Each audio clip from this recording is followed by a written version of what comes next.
Hello, welcome back to the channel. Today we finalise our season with West Ham, our first season, with a end of season review and transfer special.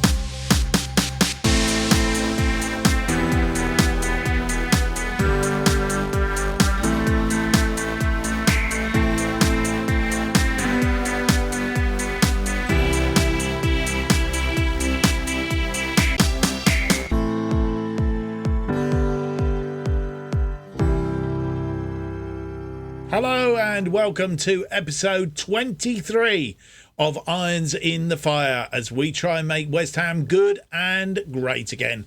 My name's Mark, and on today's episode, as promised, we have the end of season review and the transfer special. But a little bit of housekeeping before we do that. I'm not dressed up in this just because I fancied putting on a different jumper. This is our last Irons in the Fire before Christmas. So I thought I'd get a bit jingly jangly and wish you all a very Merry Christmas. We'll do so again at the end of the video, but I would just hope that everybody has a great Christmas. And also I'd like to say a very big thank you to all of you, because you've given me the gift of subscription. And if you haven't already subscribed, why not go and do it now? Make my Christmas by subscribing to the channel and not missing any of my videos over the Christmas period, Christmas New Year period, and indeed into the new year. We've got lots coming up for you, including our Irons in the Fire and our other series. Let's get into it then. We have up on the screen at the moment, we have, of course, the league table. I'm not going to delve into this because, as you know, we like to do a deep dive when we do our season reviews, so we will do that very, very shortly. But just to confirm that we did finish in third place behind Manchester United and Manchester City on 79 points. Manchester United 4 points in front of us on 83. They had a very good run in, winning all 5 of their last 5 games. Basically, Manchester City not doing quite so well, drawing 2 of theirs, but unbeaten in their last 5. On 86 points. Manchester United nearly catching them, but we didn't have quite such a good run in, hence why we lost a bit of ground at the top there, only winning 2 of our last 5, drawing 2, and losing the other one, which wasn't very helpful in the slightest. As I said, we'll do a deeper dive on that in due course, but this episode is all about the end of season review and of course our transfer special. So without any more to do, let's get on with the review of the season 23-24. And indeed, here we are with the end of season review, and basically we are going to have a deep dive into this, and as is usual, it all starts with our new arrivals, and this is the list of our new arrivals this season. We started, Ollie Watkins was our best new player, an average rating of 7.13. The board reasonably happy with him, a B for that. He made 38 appearances, 5 from the bench, scored 17 goals and 6 assists. That's 23, a contributor of 23, so not a bad season for him. But our star signing was Konstantinos Mavropanos, who come in from Stuttgart for £18 million. What a steal he was. 24 appearances, 25 from the bench. He made 7 goals and 4 assists. He scored a 7.08, but was very powerful with these long throws during the season. And then 2 players who come in from Ajax. Edson Alvarez, 34 million, made 38 appearances, 12 from the bench. That's by my rating 50 appearances, 11 goals and 5 assists, 7.01, and a lot of his goals coming from corners, of course, so a contribute of 16. Mohamed Kudus came in from Ajax as well, £37 million, 22 appearances, 8 from the bench, 8 goals and 4 assists, a 7.01. And then came James Ward-Prowse, who came from Southampton for 30 million, 45 appearances, really good. Of course, now picked up a long-term injury, which is a bit of a annoying thing. He had 3 goals, but this is the biggie. Look at that, 20 assists from James Ward-Prowse, and we will miss him going into the new season. 6.96 for him. Raul de Thomas from Rayo Vallecano, 19.5 million, 16 appearances, 19 from the bench, 8 goals, 7 assists, 6.88. Dalshi Kamada, he didn't do quite as well as I thought he might when we brought him in. I really did think he was going to be the impetus in that attacking midfield role, coming from Lazio for 17 million, 7 appearances, 10 from the bench, 2 goals, 1 assist, a 6.81. With a bit of pre-season, maybe he will pick up. And Marco Friedel from Werder Bremen, 12.75 million, 19 appearances, 4 from the bench, no goals and no assists, is 6.80 for Marco Friedel. Transfers out, we lost Misuko and Mikel Antonio went. Maxwell Cornet wasn't really doing it for me. He went to Hoffenheim, where he made 5 appearances from the bench, scored 3 goals and 1 assist. Agard wanted to go to Newcastle. We let him go to Newcastle. 47.5 million. He went, only made 6 appearances in the end, at 6.93. George Earthy went to Sunderland. Ogbono went to Hellas Verona, and Levi Lang went to Exeter City. They were our outgoings. I'm not going to do the loans because it's just absolutely pointless. Right, how did we get on in the Premier League? As we know, we finished 3rd. Jarrod Bowen being our top scorer at 13 goals. And the Ball were pleased that we finished in a Champions League position. As I said, we will do a deep dive on the table in the very near future. We were knocked out in the quarter-final of the Europa League by Liverpool. Top scorer was Souček with 6 goals. Ball give us a C for that. Of course, the last year of the groups. Next year it goes into a league table-y type thing. But our results, we cleanly through the group without losing. And I think it was only until the last 2 games that we actually conceded any goals, conceding 2 for the whole campaign, which was rather splendid. Racing Club Lens, 1-1 draw at their place, brought them back to the London Stadium and beat them 4-1, resounding 5-2 on aggregate. And we thought we had our noses in front against Liverpool. We thought probably had it made, beating them at their place. Thought, that's the hard work done. Bring them back to ours, and we lost 2-0 and got knocked out 3-2 on aggregate. So that was pretty poor. But we did manage to pick up some silverware. We were winners. Got an A+ for this. That's very good, isn't it? We were the winners of the FA Cup this season, beating Manchester United in the final 2-2 at full time, beat them in extra time. And that was rather splendid. Newcastle, Aldershot Town, Plymouth Argyle, Norwich City and Aston Villa were the other sides that disappeared in our wake. Probably the most difficult game of that. Well, in fact, there was 2 of them. Aldershot was the potential banana skin, and Norwich City, of course, a 3-2 win. But I wasn't too sure whether we were going to make it for a long while of that game. Jarrod Bowen, Raul de Thomas and Ollie Watkins, top scorers in this one with 3 goals apiece. Carabao Cup, we'll just try and do better next time, I think. Lost to Crystal Palace on penalties, 4-4 on that one. So that was one to forget, knocked out in the 3rd round.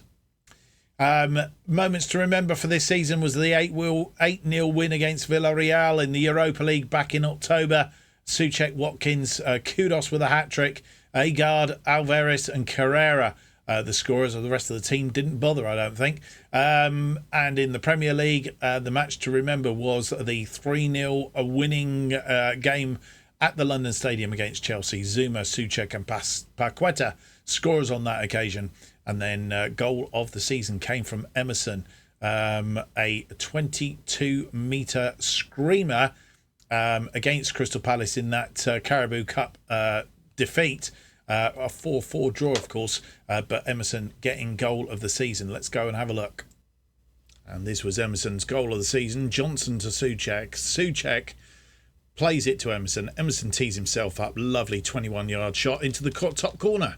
So there we go. That was the goal of the season from Emerson. And I think like I always do. I think it's probably better goals, but it's one of those that the game picks it out. Of course, finances. I'm not going to go into great detail in here. It's our first season and nothing too untoward. We sold 45,000 shirts, and Kamada apparently top of the pile. Ward-Prowse, Bowen, Paqueta, and Kudos, the other big sellers.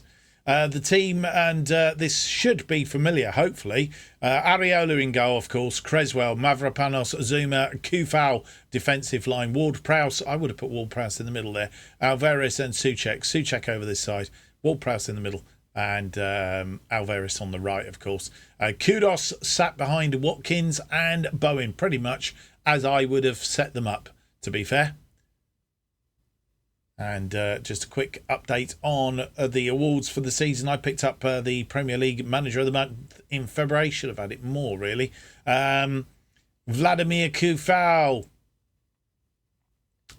was the fans' player of the season. Mohamed Kudus, young player of the season. And as we already know, Mavropanos was the signing of the season.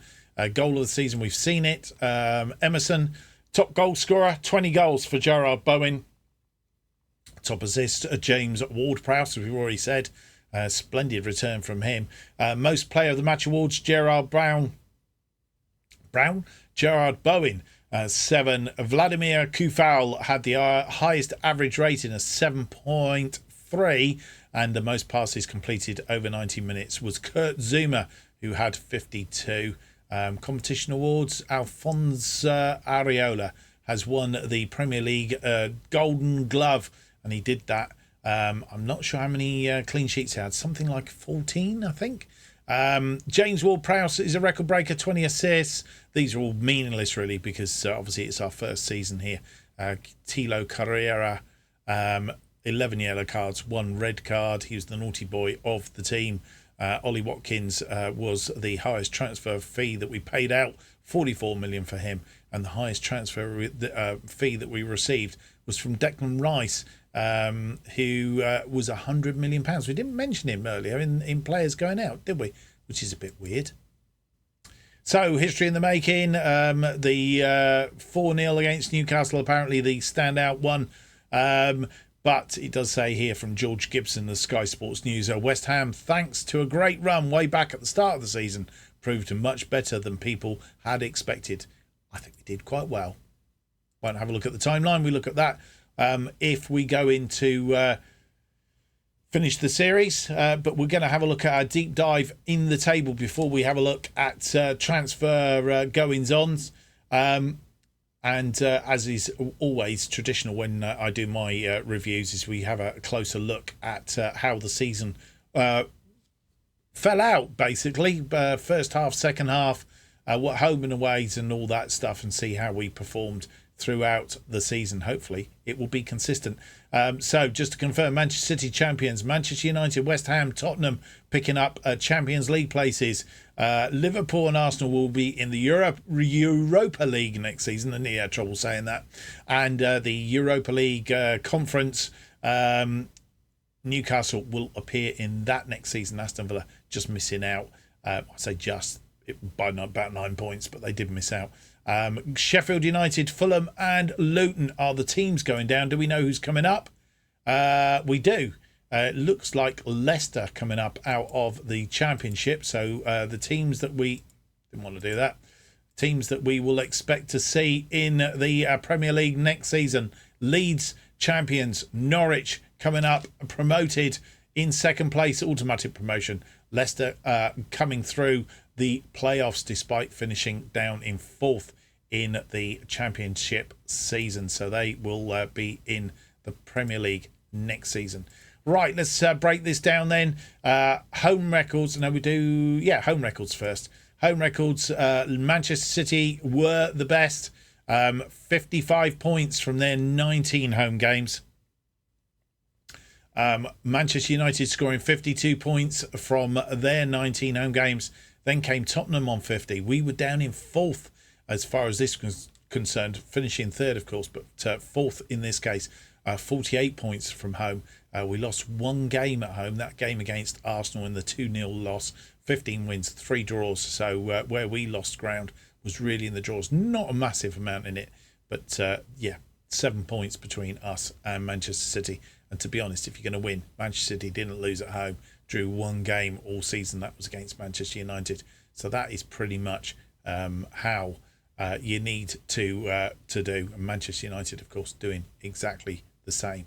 And their last 5 games at home were straight wins. As you see, we had 2 draws in our last 5 home games. So that's not how you're going to win a season. Away from home, we were a lot better. We seemed to play a lot better away from home. Manchester City again top, but we were on equal points away from home with Manchester City. We played 19, of course, 9 wins, 4 draws and 6 losses. In that, Manchester City 8 wins, 7 draws and 4 losses. So they drew a lot more, but we won more, as it turns out. So, home record's always good to have a good run. And in the last 5 away games, Manchester City only winning 2 of their 5. We won 1 of our 5, lost 2, drew 2, and Manchester United winning their last 3 away games and losing 2 of them prior to that. So that's how that all happened. First half of the season, we were third. Finished third, 41 points lagging behind Manchester City and Manchester United at that point, not massively adrift, but Manchester United at this point had only lost 1 game in that first half of the season. Sheffield, Luton and Fulham were the teams going down there, eventually the teams that went down anyway, but they were going down, so just jiggled around very, very slightly. The second half of the season, pretty much the same, really. We were still third overall, 38 points. Manchester City have 41 in the second half of the season. Manchester United 39, so it's pretty even. Stevens, Newcastle having a splendid second half of the season, equaling the amount of points that we scored. We did quite well. We only lost 3 games in that second half of the season. Won 11, drew 5, but Manchester City and Manchester United winning 12 each. So that was how they did. Fulham having a far better second half of the season, but it wasn't enough to avoid relegation based on the fact that they were stuck near the bottom for a long, long time. Final games, 5 games of the season, as we'll see. We were way down here, 2, 4, 6, about 8th best on the run-in, and that's what killed us, I think. Otherwise, we'd have been tuck and tail there at the top. Manchester United having the best run-in, 5 straight wins. Then Nottingham Forest 4 and 1 loss. Manchester City 3 and 2 draws. That is how it looked. For some reason, I can't see what the media prediction is.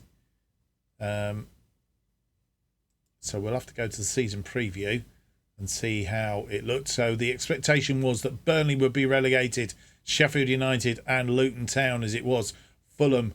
They were all promoted last season. Sorry, they were all promoted, but it was expected that Burnley, Sheffield United and Luton Town would go back down again. Manchester City were evens favourites to win it.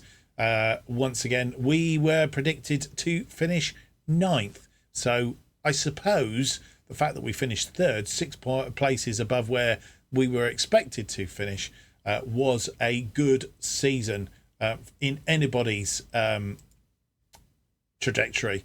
This is how our season panned out. Started the season in 4th place. We dropped to our lowest point after 3 games. The game against Manchester City when we lost 2-0, dropped to 11th. Managed to climb up then to 6th and 4th, and we never went any lower than 4th after the 6th game.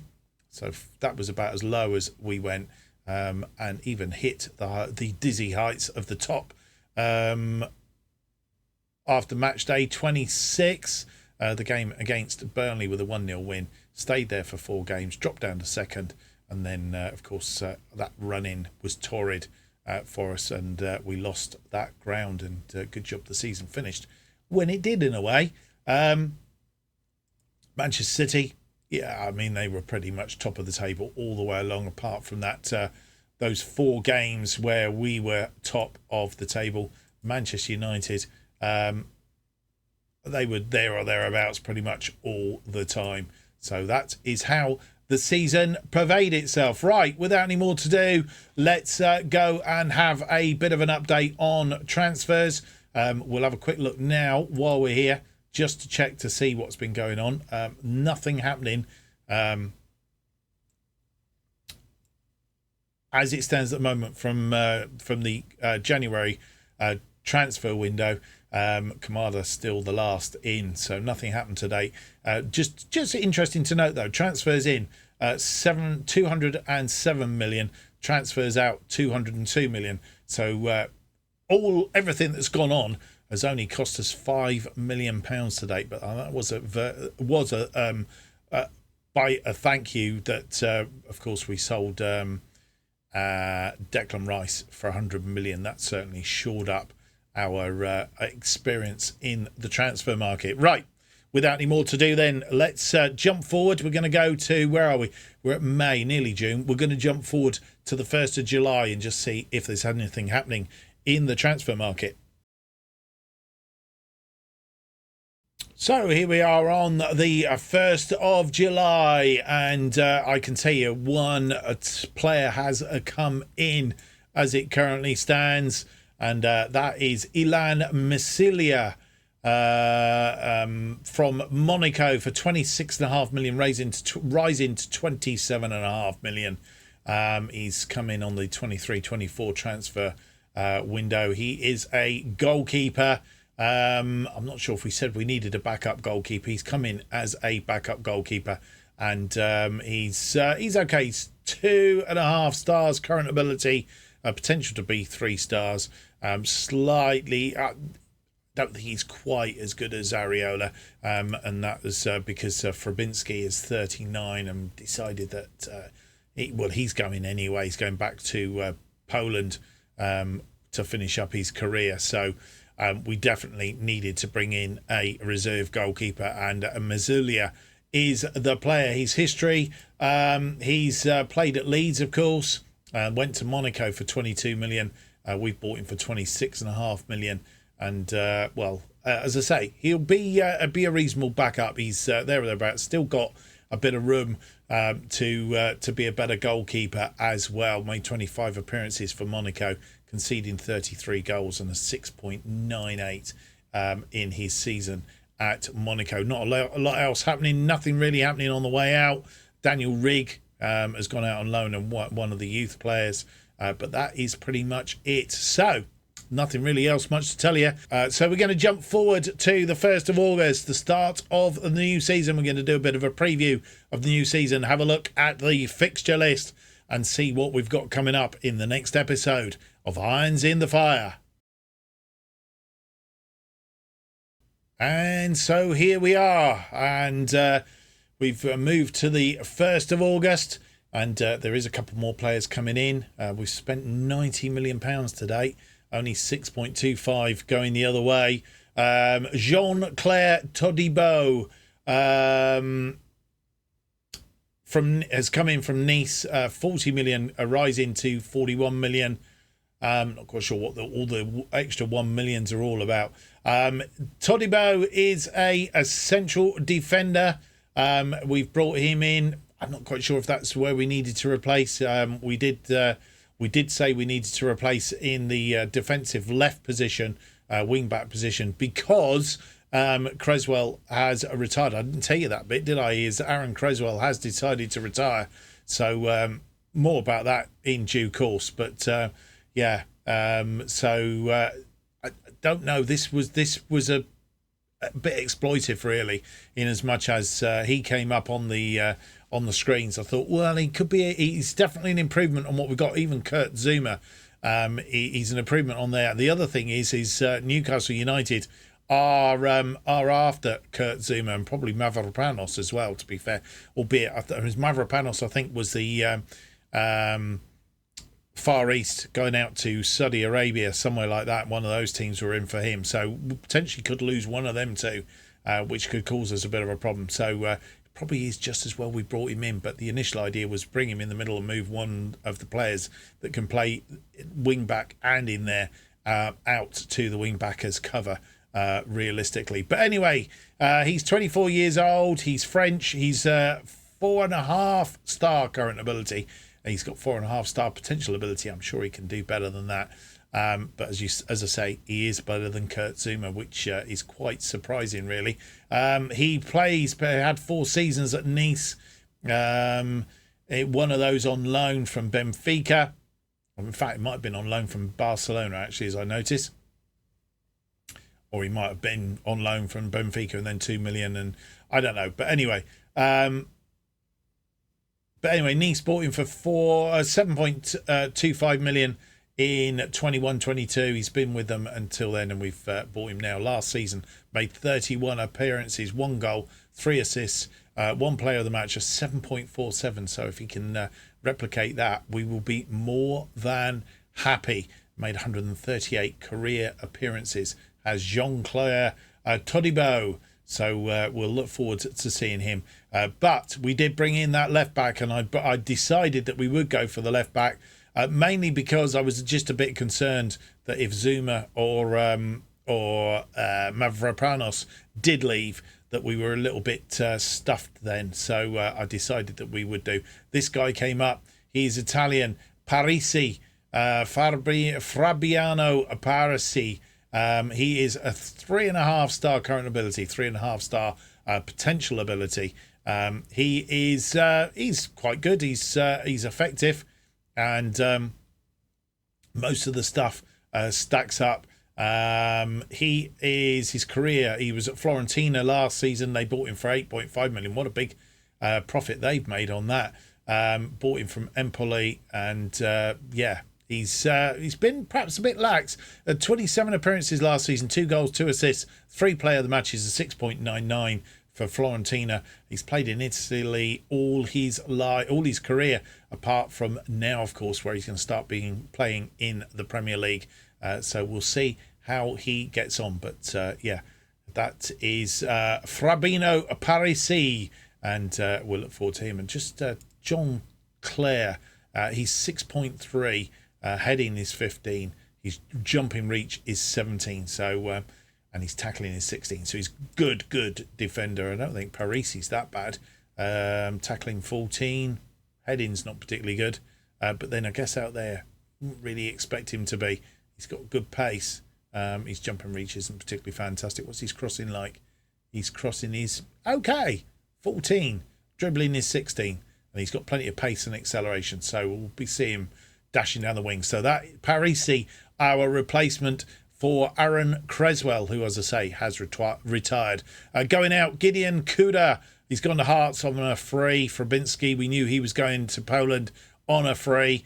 Freddie Potts has gone to Burnley for 7.25 million, starting at 6 million. Joseph Anang, goalkeeper, has gone for 140k to Stoke. Lazio has gone on loan to Fulham. And Connor Coventry has gone to Birmingham on a freebie. I think his contract had run out. So that is how that all finishes up. This is the schedule then going in. As you'll see, we've played all of our friendlies. We went on a camp to America. 3-1 win against Tampa Rowdies. A 1-1 draw against Orlando. A 3-2 win against Inter Miami. And a mixture of people scoring in and amongst that. A 0-0 against Juventus back at the London Stadium, beating Atalanta by 1-0. Flynn Downs, and as I said before, I think we're missing Ward Prowse in that central midfield role, so that might be something that we need to have a look at as a replacement for him, because he is going to be out for a little while. We'll have a look at that in a moment. We start our season. Next episode, we're going to come back for 1 game and a recap on any other transfers that have happened. Manchester City in the Community Shield. A recap of the end of last season, really. Played them twice, beat them once. Lost to them once and drew with them once at our place. But we're back at Wembley for that one as FA Cup winners against the league winners. Then it's Brighton in the Premier League and Manchester City to start our season off. So we'll have Manchester City in 2 episodes. Then we'll crack on a little bit, probably down here to the Carabao Cup 3rd round where we got knocked out last time, and Burnley, and then so on and so forth. Obviously, the Europa League, the Champions League will come up at some point, and it's the new system this time out. So that's how we do. Around Christmas time, we've got Boxing Day against Arsenal at home. New Year's Day, we are at home to Brighton, so we stay at home for Christmas, and then we finish up the season with Liverpool and Arsenal. Let's hope whatever we are after, we're near the top of the table, we've got it sorted by then, because to be fair, Liverpool and Arsenal at the end of the season isn't going to be easy at all. Talking about injuries, we have out at the moment James Ward-Prowse. He's out for still at 2 to 4 months. So he's going to be out probably until the new year, August, September. Yeah, he's going to be out until the new year, there or thereabouts, before we see him, because with damaged cruciate ligaments. Ollie Scholes has shin splints. He is out for a further 6 weeks, so we won't see him until the back end of September. And Mavropanos, he's got a tight hamstring, he's only out for a day. And Jarrah Bowen's coming back from a twisted knee. So not too much on the phone, just 2 longish term injuries to Ward-Prowse and Ollie Scholes, who broke into the side last season, of course. One final thing to do, of course, if we can get there, we'll do, is what is the media prediction and stuff for the season. Let's have a quick look. Manchester City expected to win it again, 5-6 on. We are down in 8th, 1 place better than last season. We can finish in 1 better place than last season. We'll finish in 2nd, won't we? Liverpool expected to finish in 2nd. Manchester United expected to finish 3rd. Arsenal expected to finish 4th. Bournemouth, Burnley and Norwich expected to get relegated from the Premier League this season. We will see how that goes. We don't have anybody in the Media Dream 11, I don't believe. Declan Rice is in there, though, interestingly. No, have we got any players in the key players? We have John Clare Todibo is in there, Parisi. So our 2 signings have appeared in the key players. That's about it, really. So that's almost disappointing from that point of view. Okay, well, let's hope we can do better than what the media prediction is, certainly for that. We're going to come back then for, as I said, we'll just come back for a quick roundup before the full season starts of any transfers, and we will play that 1 game at Wembley in the FA Community Shield just to see our new players, etc., etc., in the next episode. Hope you will join me for that.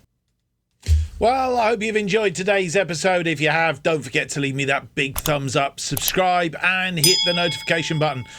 Keeps you up to date with all the future episodes of Irons in the Fire and our other series, of course, from the bottom to the top as they are released. New episodes of Irons in the Fire normally released every Monday and Thursday. A little bit different next week because obviously it's Christmas on Monday, Boxing Day on Tuesday. So we're going to release on Tuesday next week at 4:15 p.m. for your dose while you've got your feet up in front of the fire watching the Christmas films. You can join in with me and enjoy the next episode here on the channel. Of course, as always, the best way of keeping up to date with what's happening on this channel is to follow me on Twitter at JustOffsideFM. As I said earlier, a very big thank you for all the support I've had this year, and I hope that you continue to enjoy my videos, and I really do wish you a absolutely splendid Christmas. Hope you get everything you want. Don't eat too much turkey. Don't eat too many mince pies. And look forward to seeing you on the next episode. It'll be episode 24. And it's out on Boxing Day. Until then, have yourselves and your families a very, very good Christmas. Bye for now.